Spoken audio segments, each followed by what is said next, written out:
Birbaremazioa ordezkoei zuzendutako prozesua da, eta aurtengoa azaroaren 7tik 15 bitarte egongo da irekita. Egun hauetan aukeraketa ezberdin edo aldaketa ezberdin egin ahal izango dira.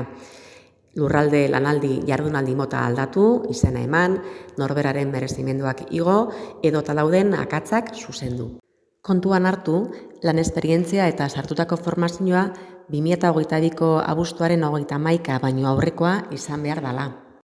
Prozesu honen bidez, ordezkoen zerrendak osatuko dira, eta zerrenda hauek puntuazioaren arabera ordenatuko dira. Aurten, berdinketa egonda, jota letrak zehaztuko du nork zein hurrenkera izango duen. Eta azkenik, kontuan hartu, oraingoan barematzen diren zerrendak 2023ko irailaren 1tik aurrera erabilgarri egongo direla. Prozesu hau guztia Ezigune plataforma bidez egiten da. Ezigunea topatzeko bilatzaileetan, interneteko bilatzaileetan erraz topatu aldugu, eta bestela, hemen azpian izango duzue deskribapenean esteka. Bertan sartzeko, sartu beharko genuke gure nan zenbakia eta pasahitza. Ez badugu gogoratzen, hemen daukazu aukera ere topatzeko. Behin, Ezigunearen barruan, eremu pertsonalera joango gara, izapideak langileen sailarekin, eta bertan, azpiko partean, ordezkapen izengaien birbaremazioa aukeratuko dugu. Hemen, 2023-2024 ikasturterako birbaremazioa topatuko dugu, izengaiaren fitxa zabaldu ahalko dugu,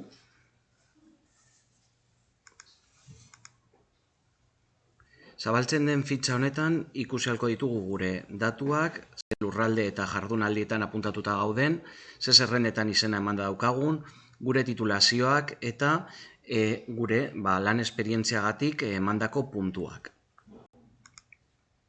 Fitxa ontzat ematen baldin badugu, birbaremazioan ez dugu zertan ezer egin beharrik, baina aldaketak egin ezkero, aukerak aldatzea edo dokumentazioa entregatzea sakatuko dugu.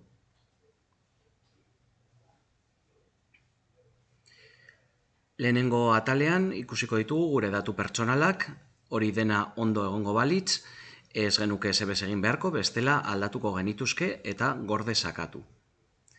Goiko pestainan irakasleen zerrendak aukeratu ahalko dugu, eta hor aukeratu ahalko dugu aldaketak egiteko, ze lurralde eta lanaldi motatan aritu nahi dugun. Baita ere, ze zerrendetan gauden oraintxe bertan, eta ere aukera izango genuke zerrenda berrietan izena emateko. Aukeratu izena ematea nahi dugun zerrendetan, eta baieztatu. Baldin eta ez zaigun agertzen zerrendetako bat, aukera izango dugu, 3. aukera honekin gehitu beste zerrenda batzuk tituloa berria aurkeztuz. Eta gero tituloa atxikitu beharko genuke. Ere aukera izango dugu zerrenda batean baja emateko. Titulazio berria beste meritu batzuk zein gure fitxan txarto dauden gauzak aldatu ahal izateko, sakatu beharko duguna izango da dokumentazioa entregatzea botoia. Honetan, esango digu jarraibideak irakurri behar ditugula, horiek dokumentu honetan topatu ahalko ditugu, eta behin irakurri eta onartuta klikatuko dugu aurrera jarraitu ahal izateko. Ordezkatzeko aukerak aldatzea suposatzen duena da gehitzea hemen titulazioa eragingo duena zerrenda berrietan izena emateko. Orduan, hemen igoko ditugu bakarrik tituluak, baldin titulu berriak diren, zeinekin zerrenda berrietan izena emateko aukera ematen digun.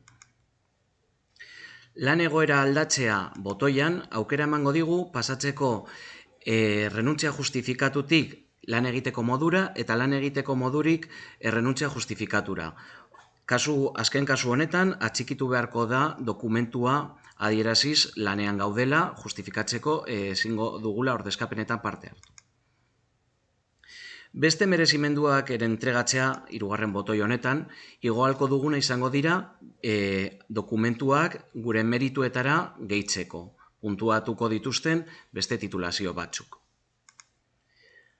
Eta azkenik, beste datu edo alegazio batzuetan, hemen izango litzateke atala zeozer txarto igota baldin badago, guk alegazio berri bat egiteko, horretarako reklamatzen ari garen atala zehaztuko dugu atal honetan, eta gero atxikituko dugu zertan oinarritzen dugun, demagun.